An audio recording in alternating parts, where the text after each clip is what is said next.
Welcome to iJAMRadio. I'm your host, Lyric. Our co-host for today's show is Spiritually Bri. Bri, where are you at? Welcome to the show. Hey. Hey now. How are you, sis? I am awesome. Happy to be here. I'm happy that you're here as well. And we have a special guest tonight, Daniella Davina. You heard it first right here on iJAMRadio, New Artist Discovery Spotlight. Daniella Davina, welcome. Hey, how are you? We're happy to have you here. How are you doing? All is well. It is a pleasure to be here with you all. The pleasure is truly ours. Thank you so much. Now, I hear that you just flew in from London. Tell us about that. London was amazing. I was actually there to spend time with a good friend of mine that was visiting. We did all of the Harry Potter things necessary and just had a good time. Good company. Good experience. Awesome.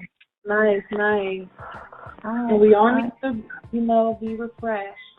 Absolutely. I'd like to refresh in London myself. I can certainly say it was inspiring. Good. Really? Good. What was inspiring about London? Well, being there and experiencing it as a Black woman and being able to compare my experience here in America, it felt like a breath of fresh air. Not really? Just the way so that, it's better? In my opinion, yes. From my experience, I can't say what it would be for another, but I had people walk up to me and just say, "Hi, you're so beautiful. How are you? What's your name?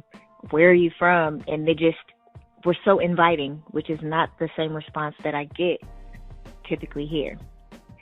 Right. That's interesting. And wonderful. Yeah. It really is. I have a friend in London now, and he's always like, "I don't understand why you stay in America." And I'm just like, because I was born here? I don't know. But he's like, it's so better in London. And I'm just like, really? Okay. Yes. There we're considered a rarity, and not that I mean it in a point of being fetishized or anything of that nature, but we are exclusive, we're rare, and our beauty is more appreciated as opposed to the cultural history that is associated with our beauty here in America. I can't vouch for every single person in London, but I can say the experience that I had with the people that I met, they were very open to conversation. They were very welcoming. They had advice to share. They told me interesting things to get into, and they were just warm. And that's not the experience that I've typically had with the people of the global minority here in America. Which is really unfortunate. Yeah, and I'm happy you were able to experience that. I am. Thank you. Well, just in general, and just checking out your presentation, you have this energy about you that just is superstar. Like, you just glow. Oh, you really do. I have to ask you, like, who inspires you to do what you do? Like, what artists or what role models? Who inspires you? I'd say my first role model is Erykah Badu. I remember listening to her on repeat, Baduism, every day after school. I'm also inspired by Patti LaBelle, just so many of the greats, Aretha Franklin. Right. The way that they express themselves boldly, it's an unbeatable feeling. And so how long have you been singing? I've been singing my entire life. I come from a musically inclined family. So my father was minister of music. I grew up in church, spending time at choir rehearsal, and music was always around for holidays. At home, my family would get together, and some of the family would sing while the other members would play instruments. So from the womb on up, I've been in music. Nice. And so from your bio, I see that you are from Southern California, and then you are currently living in Oakland. What part of Southern California were you born and raised in? I was born in LA, and I have lived in many states. I would consider Oakland to be home because I've been told that where you go to high school is where you're truly from. And by the time I was 14, I lived here in Oakland. Okay. I've lived here for quite a while, and I am very much a Bay Area representative. Okay, I heard that. All right, I have another question in regards to your music. So I'm listening to Slide and, Fairy Tale and Monkey Love. I love all of your music, by the way. Thank you. You're welcome.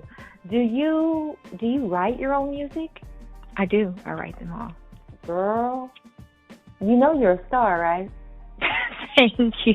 For real, though. I mean, it is what it is. Like, you are truly gifted, and you rap in your songs, too. And, I mean, you're smooth. Thank you. I appreciate that so much. So what 3 things do you look for when you see an artist play live? One of the primary things that I look for is stage presence. I like to see how they interact with the crowd, how they move. I enjoy their individual style, because I think the style that an artist portrays says a lot about their internal state, and vocal delivery, which I don't want that to be confused with pitch or tone or, all of the things that we are critiqued by, but vocal delivery in terms of the emotion behind it, the way that they convey the message in the lyrics, that type of vocal delivery. I think the energy of an artist is what is captured in those ways. And how would you describe the music that you typically create? For me, it's therapeutic. It typically reflects the way that I'm feeling or whatever I'm going through at that time in my life. I believe it was Nina Simone that said it's the artist's duty to essentially portray the times. And you can take that and you can relate it to your personal life in the same way that you can relate it to what's going on socioeconomically around us. An artist's duty, as far as I'm concerned, is to reflect the times. I think that is true of painters, sculptors, poets, musicians. As far as I'm concerned, it's their choice. But I choose to reflect the times and the situations in which I find myself. That, to me, is my duty. And at this crucial time in our lives, when everything is so desperate, when every day is a matter of survival, I don't think you can help but be involved. Young people, black and white, know this. That's why they're so involved in politics. We will shape and mold this country, or it will not be molded and shaped at all anymore. So I don't think you have a choice. How can you be an artist and not reflect the times? That, to me, is the definition of an artist. The Definition and the Duty of an Artist by the late, great Nina Simone. All right, so we're going to go ahead and take it to the airwaves and take a listen to Slide and Monkey Love by Daniella Davina here on iJAMRadio.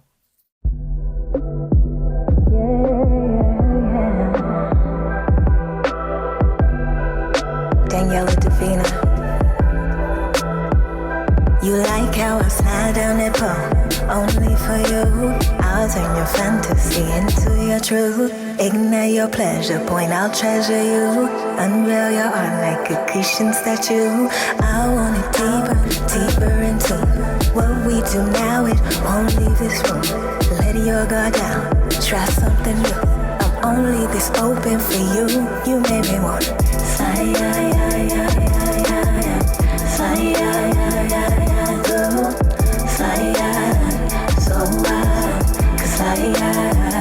on you, slide